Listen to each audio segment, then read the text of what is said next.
Welcome to AgweekTV. I'm Michelle Rook. This year has seen a higher incidence of farm accidents than usual. Grain bins have been especially dangerous with the wet and poor condition grain farmers had to deal with. Add to that complications from the pandemic, and getting the message out about farm safety has become even more important. In this week's AgWeek cover story, Jenny Schlecht tells us more about some efforts to get the word out about farm safety. Farming is one of the most dangerous occupations according to national statistics, and the numbers of injuries and deaths seem to be rising for some types of accidents, including grain bin entrapments. But there are many things farmers can do to stay safer. When we talk to people who have a close call or an incident, almost always what they say is, I was in a hurry and I didn't think about it. Megan Schossow is with the University of Minnesota's Upper Midwest Ag Safety and Health Center. She says lately farm dangers have been made worse by poor weather conditions, trade issues, and COVID-19. Especially in the past year, grain bin incidents have been ticking upwards pretty dramatically. There's also plenty of stress and mental health challenges in rural areas. You know, it may not initially grab your hand, but it could grab that part of your baggy sweatshirt. NDSU Extension Agent Angie Johnson says Extension has safety resources available on a variety of topics, including chemical safety, road safety, grain bin safety, and more.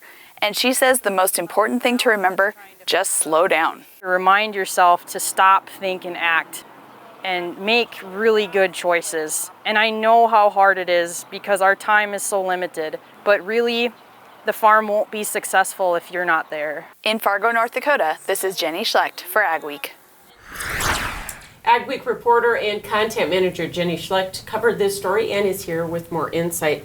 So Jenny, we talk about farm safety all year round because it's so important, but why does NDSU Extension feel like they want to make more of an emphasis right now?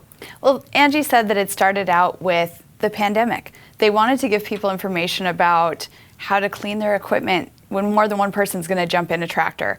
And they wanted to talk about ways that you can socially distance and yet communicate, especially if you have maybe employees who have never worked in ag or haven't worked with you before.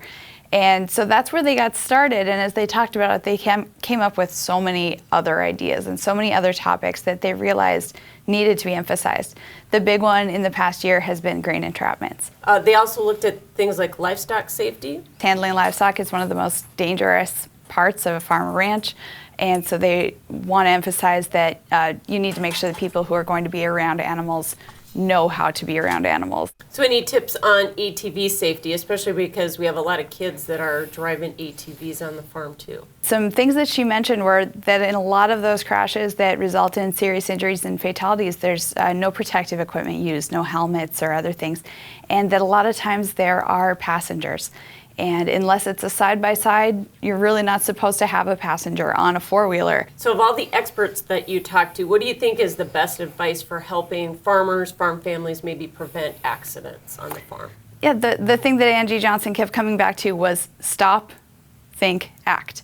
And I think so often we get caught up in, I know how to do this, I need to get it done, it needs to get done quickly, that if we just stop and think about the best way to do something before we do it, maybe it means turning off the tractor, maybe it means not being on a certain tractor when you're doing a certain task, or maybe it just means finding a different way to do something. That second of stopping and thinking can really help prevent a lot of these problems.